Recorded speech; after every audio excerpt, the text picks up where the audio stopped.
Hello everyone, good morning ಅಲ್ಲ, ಯಾಕೆಂದರೆ already 12:20 ಆಗೈತೆ. So good afternoon. ಇವತ್ತು ನಾನು, ಸೌಮ್ಯ, ಅಮ್ಮ, ಆಂಟಿ ಎಲ್ಲ ರಾಯರ ಮಠಕ್ಕೆ ದರ್ಶನಕ್ಕೆ ಅಂತ ಬಂದಿದ್ವಿ. ಸೊ ದರ್ಶನದ ಕ್ಯೂನೇ ಇಷ್ಟೊಂದಿದೆ. ಇವತ್ತು ಗುರುವಾರ ಆದ್ದರಿಂದ ಕ್ಯೂ ಜಾಸ್ತಿ ಇತ್ತು. ಡೋರ್ ಕ್ಲೋಸ್ ಮಾಡಿಬಿಡ್ತಾರೆ ಅಂತ ದರ್ಶನ ಆಚರಣೆ ಮಾಡ್ಕೊಂಡ್ವಿ. ನಾವು ಆಲ್ಮೋಸ್ಟ್ ಬಂದರೆ ಸಂಜೆ ಹೊತ್ತೇ ಬರ್ತೀವಿ, ಆಗಷ್ಟು ಜನ ಇರಲ್ಲ. ಇದು ಊಟದ ಟೈಮು, ಪ್ರಸಾದದ ಟೈಮ್ ಆಗಿರೋದ್ರಿಂದ ಜಾಸ್ತಿ ಜನ ಇದ್ದಾರೆ. ಯಾವಾಗಲೂ ಪ್ರಸಾದ ಸಿಕ್ಕಿರಲಿಲ್ಲ. ಮಂತ್ರಾಲಯಕ್ಕೆ ಹೋದಾಗಲೂ ಅಷ್ಟೇ, ಹೋಗಿದ್ದ ದಿವಸ ಏಕಾದಶಿ ಆಗಿದ್ದರಿಂದ ಅಲ್ಲೂ ಪ್ರಸಾದ ಸಿಕ್ಕಿರಲಿಲ್ಲ. ಮತ್ತು ಇಲ್ಲಿ ಯಾವತ್ತೂ ಬಂದಿರಲಿಲ್ಲ. ಸೊ ಇವತ್ತು ಪ್ರಸಾದ ಸಿಕ್ತು. ಸೊ ಖುಷಿ ಆಯಿತು. ಮುಗಿಸ್ಕೊಂಡು ನಾನು ಅಮ್ಮ ಹೊರಗಡೆ ಬಂದ್ವಿ. ನೋಡಿದ್ರೆ ಇನ್ನೂ ದರ್ಶನಕ್ಕೆ ಜನ ಹೋಗ್ತಾಯಿದ್ರು. ಫ್ರೀಯಾಗೂ ಇತ್ತು ಅಂತ ನೋಡಿದ್ರೆ ದರ್ಶನವೂ ಆಯಿತು. ಹೇಳೋದು ಆಗೋದೆಲ್ಲ ಒಳ್ಳೇದಕ್ಕೆ ಅಂತ. ಸೌಮ್ಯನೂ ಮತ್ತು ಆಂಟಿನೂ ಅದು ಬಾಗಿಲು ಹಾಕ್ಬಿಟ್ಟಿದ್ರಂತೆ ಊಟಕ್ಕೆ. ಅವ್ರು ಸಿಕ್ಕಾಕೊಂಡ್ರು, ಅವ್ರಿಗೆ ದರ್ಶನ ಆಗಲಿಲ್ಲ.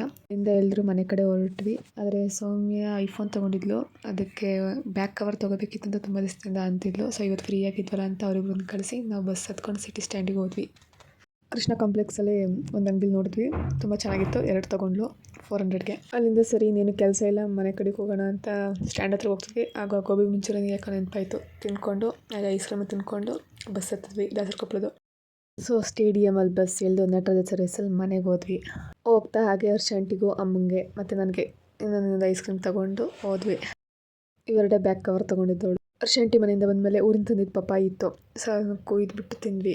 ಹಾಗೆ ಅಮ್ಮ ರಾತ್ರಿ ಗಂಜಿಗೆ ನೆಂಚ್ಕೊಳ್ಳೋಕ್ಕೆ ಅಂತ ಬಿಸಿ ಬಿಸಿ ಬಜ್ಜಿ ಮಾಡ್ತಾವ್ರೆ. ಹಾಗೆ ನಾಳೆ ಗಂಜಿ ಮಾಡೋಕ್ಕೆ ಅಕ್ಕಿ ನೆನಕು ಅಂತ ಅಮ್ಮ ಕೊಟ್ಟಿದ್ರು. ಸೊ ಅದನ್ನ ವಾಶ್ ಮಾಡಿಬಿಟ್ಟು ನೆನಕ್ತೆ. ಆಮೇಲೆ ಸ್ವಲ್ಪ ಹೊತ್ತಾದಮೇಲೆ ಅಮ್ಮ ಗಂಜಿ ಕುಡಿದ್ಬಿಟ್ಟು ಅದ್ರ ಜೊತೆ ಹಂಚ್ಕೊಳ್ಳೋಕ್ಕೆ ಅಂತ ಬಜ್ಜಿನೂ ಮೊಟ್ಟೆನೂ ಕೊಟ್ಟಿದ್ರು.